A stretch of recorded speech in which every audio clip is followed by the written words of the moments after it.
Rachel, real quick. No news today. A few questions. I don't have makeup on. It's okay. You look good. You're ready for fight night 2. All right, fine. We see Rachel Donaire, Nonito Donaire. You know, if he wins on Saturday, he's gonna become the oldest 118-pound champion in the history of the sport. That obviously shows his longevity just to even be competing for that kind of record. Yeah. Tell us about this training camp and what kind of Nonito are we gonna expect on Saturday? I think you're going to expect, first of all, when we win that belt, it's going to prove that there needs to be a lot of different lingo and language that needs to be put into boxing. It's not the fact that Nonito's older than a lot of these fighters, it's what he's doing correctly. A lot of these fighters, as you know, they live life dangerously. As soon as they weigh in, as soon as they go into non-camp, they bloat up 30 pounds, 40 pounds. They don't exercise, they're not eating healthy, they don't live a good lifestyle. So you take all that into account, those are things that increases your telomeres and makes you age. Nonito doesn't do that kind of stuff. You guys have never seen him, over maybe 135, 140 walking around not in camp, right? So those kind of things, keeping his BMI low, keeping him in the gym, making sure that it's a variety of different exercises that he does is what's keeping him healthy and young and able to keep up with all these people that for years everyone's saying that he's been aging out. Yeah. So how much part of you are that to make sure that he stays down the right path in terms when he's not training and making sure that he's still on his game plan, you know, because he's a professional fighter, like you said? Well, I think, you know, when we got together in 2007, there was always a difference between how him and I trained, right? Even though we're both fighters, he was eating a lot. Like he used to do that blow up thing, but I only ate for fuel. I only ate enough, not to where I'm blowing up 20 or 30 pounds.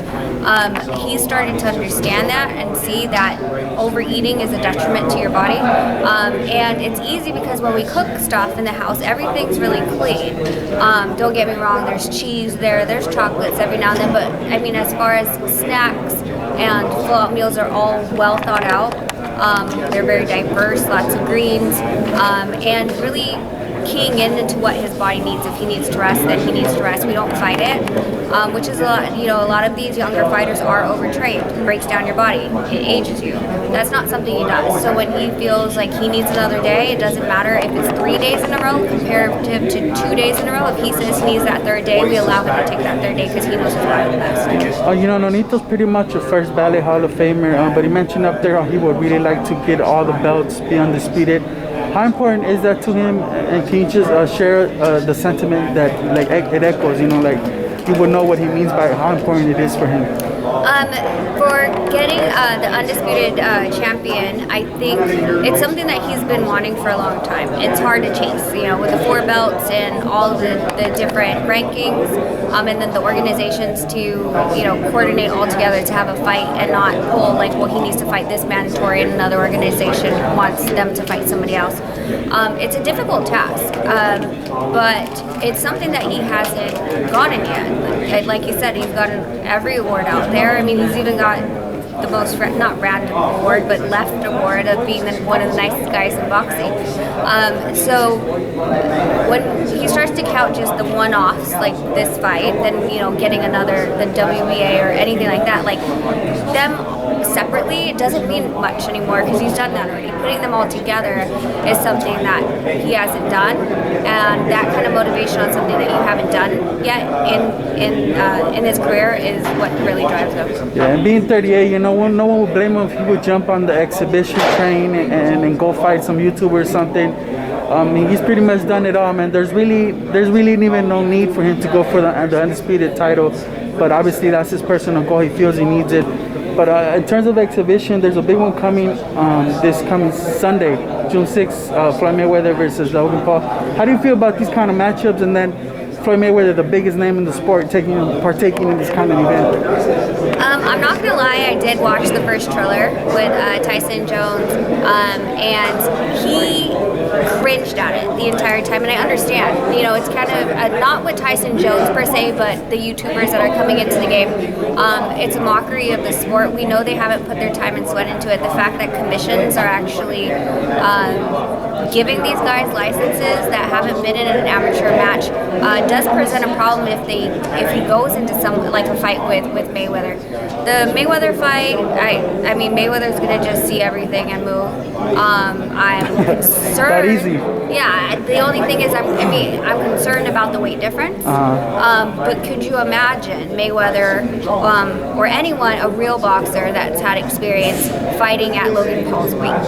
That's where these guys are going to understand, like, this is not a game, and you're coming into something that you're not wearing a headgear, and you don't have the experience to be in that ring, and you're going to come in with a really, I don't see commission ever doing a 190 pounder versus 160, I think, or 160 is his limit, yeah. Or any of them in the exact weights with a world champion that has knockout power and smarts within the ring to fight a YouTuber. I don't see commission actually sanctioning that, because of the fact that Mayweather, it's just an exhibition match. It's all fun and games until someone really gets hurt, and you're going to get hurt against a lot of these experienced fighters. You said it. The only thing you would be concerned of is over the weight. So you give Logan Paul some kind of slim chance there, and if so, do you think he could actually land a punch on Mayweather?